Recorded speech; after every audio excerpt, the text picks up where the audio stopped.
বাঙালির সর্বশ্রেষ্ঠ উৎসব দুর্গাপুজো শুধু কলকাতা নয়, জেলার বিভিন্ন পুজোগুলোর মতো বারাসাতেও হয়ে চলেছে একের পর এক হেভি ওয়েটের দুর্গাপুজো।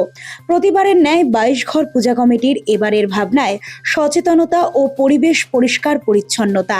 ঠিক সেই চালচিত্রই ফুটিয়ে তোলা হয়েছে মণ্ডপে আঙ্গাঙ্গিকভাবে। বারাসাতের বড়বাজারের 22 ঘর পূজা কমিটি স্বভাবতই নানান অনুষ্ঠানের মাধ্যমে পুজোর দিনগুলো অতিবাহিত করবেন বলে জানিয়েছেন। পঞ্চমীর শুভ সন্ধ্যায় এই পুজো কমিটির মণ্ডপ প্রাঙ্গণটি উদ্বোধন করেন বারাসাত পৌরসভার মাননীয় পৌরপ্রধান অশ্বিনী মুখার্জি।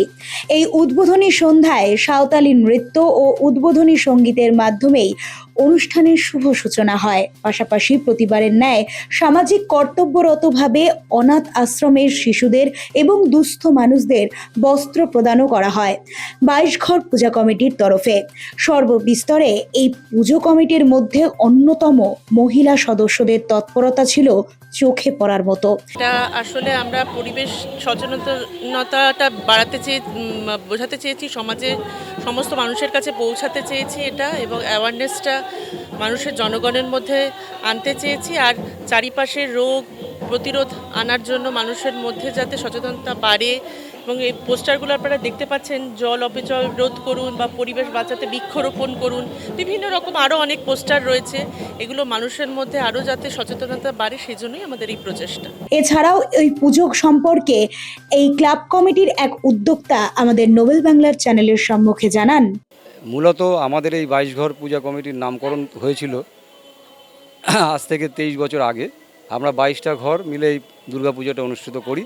আমরা কোনো রকম বাইরে থেকে চাঁদা তুলি না, আমাদের নিজস্ব আর্থিক সহায়তায় এই পুজোটা হয়। আর কিছু আমরা বিজ্ঞাপনের সহায়তা নিই।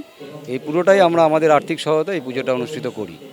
এই বছর আমরা আজকে আমাদের উদ্বোধনী পঞ্চমী তিথিতে আমরা বস্ত্র বিতরণ এবং অসহায় শিশুদের আমরা পোশাক বিতরণ করছি।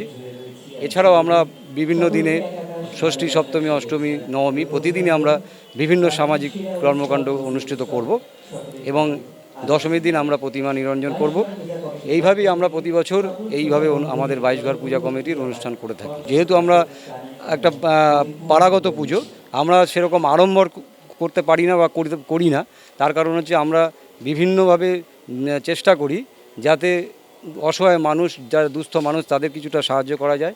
আর আমরা প্রত্যেক বছর আমরা পুজোর 4 দিন আমাদের পরিবারের কাউ রান্নাবান্না হয় না বাড়িতে, আমরা প্রত্যেকেই ওই একসাথে করে খাওয়া দাওয়া করি। সপ্তমী, অষ্টমী, নবমী, দশমী 4 দিনই করি। আর সবচেয়ে বড় কথা, গত বছর আমরা আমাদের এই দুর্গাপুজো কমিটি ওয়ার্ডের সেরা প্রতিযোগিতায় প্রথম স্থান পেয়েছিল। সেই এবছর আমরা চেষ্টা করব সেই জায়গাটা ধরে রাখার জন্য।